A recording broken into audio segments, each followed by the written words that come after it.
Something strange is happening in the American economy right now.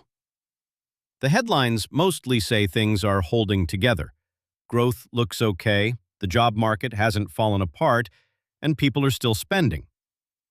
So why do more families than ever feel like they're quietly slipping behind, even the ones doing everything right? Let's decode this together. That gap between how the economy looks from a distance and how it feels at your own kitchen table is the whole story today. Start with the feeling, because a lot of people are carrying it right now.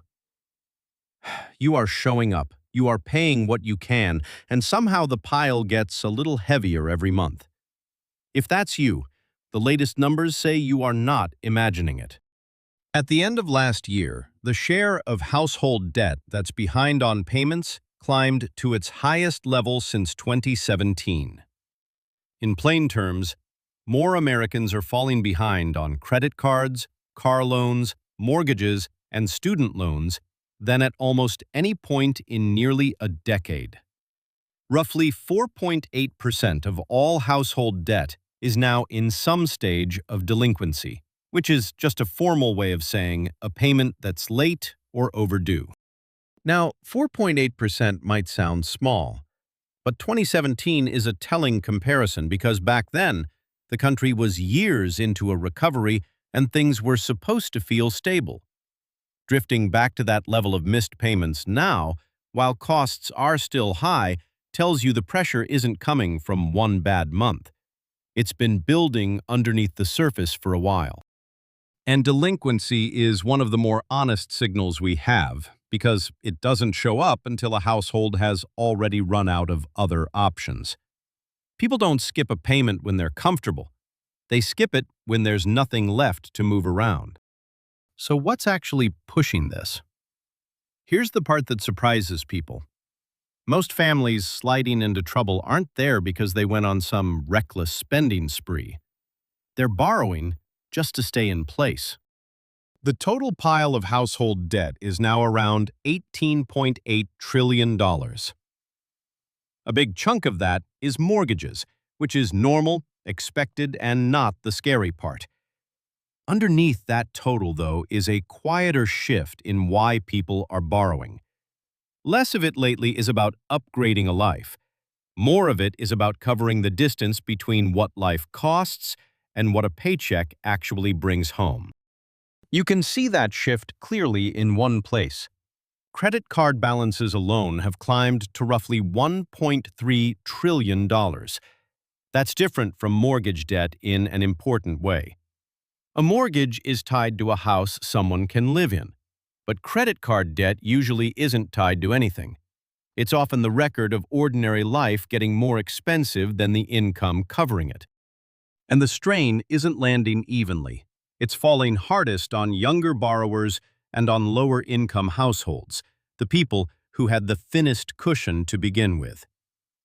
When the folks with the least room to spare are the first to slip, that's usually the earliest warning that something real is building, long before it shows up in the big, cheerful headline numbers.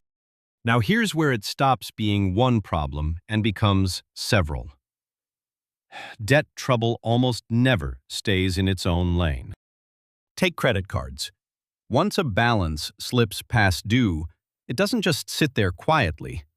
Late fees get added, interest keeps running on top of interest, and a balance that felt totally manageable in the spring can feel immovable by the fall. What starts as, "I'll catch up next month," can turn into a hole that's genuinely hard to climb out of, even for someone who stops spending completely. That's the trap that makes card debt so different from almost every other kind. Student loans are flashing an even brighter warning. The share of borrowers who are seriously behind, meaning far past due rather than a little late, has climbed to around 9.6%.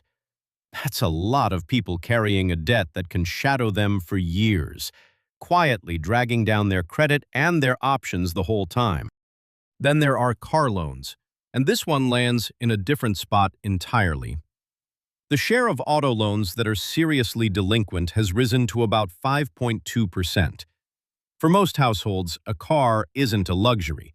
It's how people get to work, get kids where they need to be, and handle an emergency.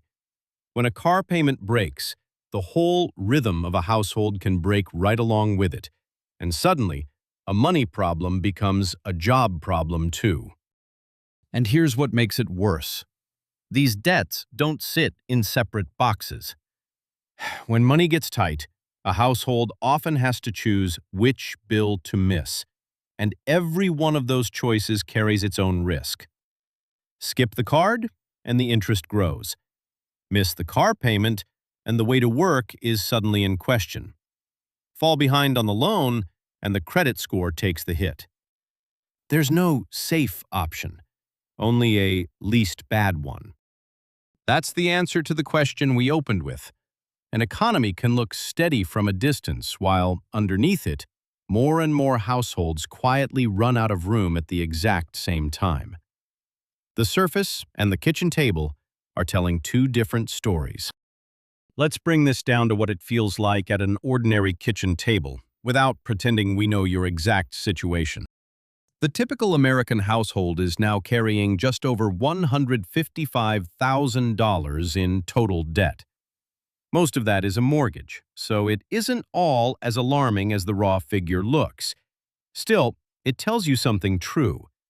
The average household is already holding a lot of weight, which means there isn't much slack left when something unexpected lands. That missing slack is really the heart of this. The danger usually isn't one giant catastrophe that everyone sees coming. It's the slow disappearance of breathing room. A household can look completely fine for months, quietly juggling minimum payments and covering the basics, right up until one bill goes up or one paycheck comes in short.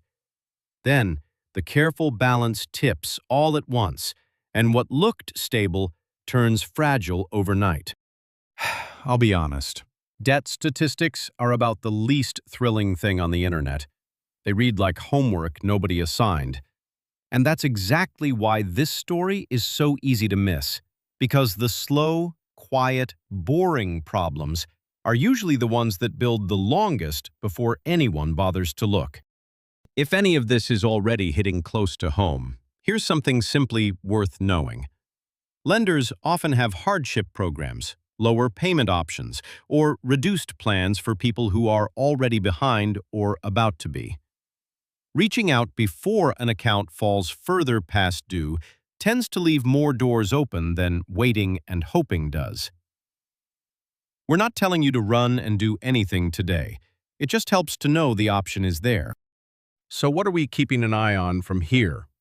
A few things stand out. The first is simply the next round of household debt data. These reports land on a regular schedule, and the direction they move matters far more than any single number in isolation. If delinquencies keep climbing from here, that's a signal worth taking seriously rather than waving off. The second is who the strain is hitting. Right now, it's concentrated among younger and lower-income borrowers.